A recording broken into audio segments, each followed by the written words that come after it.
નમસ્કાર ખેડૂત મિત્રો, રમણીકભાઈ વામજાની ચેનલમાં આપનું સ્વાગત છે મિત્રો। તો રમણીકભાઈ વામજા આપણી સમક્ષ છે, જે હોળીની વાત કરી રહ્યા છે મિત્રો। તો આપણે એને સંપૂર્ણપણે સાંભળીએ અને આગામી માવઠું એક આવવાનું છે એને પણ માહિતી આપશે મિત્રો। તો આપણે શાંતિથી સાંભળીએ।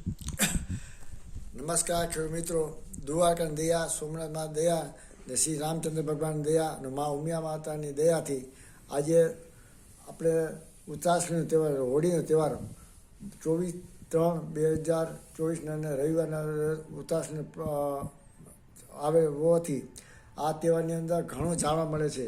આપણો દેશ એક ખેતી પ્રધાન છે અને આ વરસાદની આગાહી 3 પદ્ધતિ જોવામાં આવે છે: ભટલી વાક્ય, ખગોળ વિદ્યા અને જ્યોતિષશાસ્ત્રમાં। હું એક ખગોળ વિદ્યાના આધારે વરસાદની આગાહી આપું છું।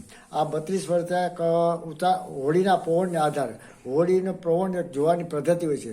હોળીના પવનને જે સૂર્ય ભગવાન આપે ત્યારે 96 મિનિટે પવનની દિશા જોવામાં આવે છે અને હોળીની ઝાડ પણ જોવામાં આવે છે। હું 1 થી 4 કિલોમીટર દૂર એક ખુલ્લા પટની અંદર જે હોળી સાતલપુરની ધારે થાય છે ત્યાં હું જોવા જાઉં છું અને ત્યારે પણ ઘણું અનુમાન મળે છે। 32 વર્ષ થયા એક હોળીની ઝાડ પર વરસાદની આગાહી। આ હોળીની ઝાડ મારા બાપુજી ડાય બાપા અને સુકાબા ભાલોડિયા મને શીખવાડે છે। એની પ્રેરણાથી હું આજે ઉત્તરાયણની પવન જોઉં છું અને મેં આજે જે વરસાદ ઉત્તરાયણનો પવન ઉત્તર દિશા, વાયવ્ય દિશા અને પશ્ચિમ પવન વાય તો વરસ સારું જાય અને અગ્નિના પવન અને તે પશ્ચિમ પવન વાય તે અગ્નિનો પવન વાય તો વરસ નબળું થાય અને આ પણ મેં વરસાદને આપણે નકશો પણ આપું છું અને મેં ગુજરાત સમાચારમાં આજે પણ વરસાદની આગાહી પદ્ધતિ મેં પણ ખેડૂત માટે શીખવાડે તે પણ નકશો હું આપું છું। તો ખેડૂત મિત્રો, ખાસ કરીને રમણીકભાઈ વામજા આપને જે નકશો આપે છે એ ખેડૂત મિત્રો આપણે જોઈએ।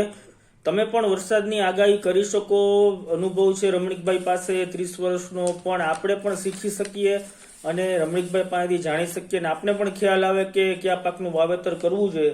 તો આપણે આ નકશો આપણી સમક્ષ રમણીકભાઈ વામજા મૂકે છે મિત્રો। તો આપણે જોઈએ આ નકશો કે કુદરતી બનાવો, કુદરતી આગાહી, આવનાર ચોમાસું સારું થાય તેવું પૂર્વાનુમાન, આધાર ખગોળ વિદ્યા, હોળીનું મહાપર્વ, ઉતાસની પૂર્ણિમા, હોળીની રાતે પ્રગટી જ્વાળાનું ઝાડ પૂર્વ દિશામાં જાય તો રાજા પ્રજા સુખી થાય। તો આ જોયું મિત્રો કે જે આજી છે એના ઉપરથી આપણે ખાસ કરીને જે આગામી વર્ષ કેવું જશે। અને બીજું મિત્રો કે અહીંયા એક તારીખ બીજી પણ આપેલી છે રમણીકભાઈ વામજાએ કે જે માવઠાની તારીખ આપેલી છે મિત્રો।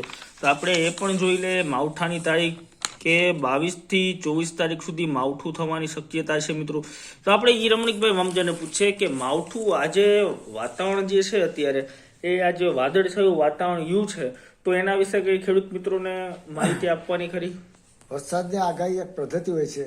હું આજે 32 વર્ષ વરસાદની આગાહી હું 3 મહિના અગાઉ આમાં કશ લખેલા હોય છે।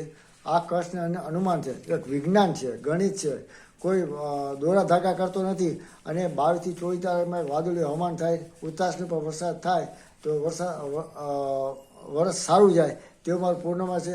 મેં આજે ગુજરાત સમાચારને પણ વરસાદની આગાહી ખેડૂત માટે શીખવા માટે પદ્ધતિ મેં આપેલ છે, તેમાં પુરાવા સહિત હું આપું છું। તો ખેડૂત મિત્રો આ જોઈ શકો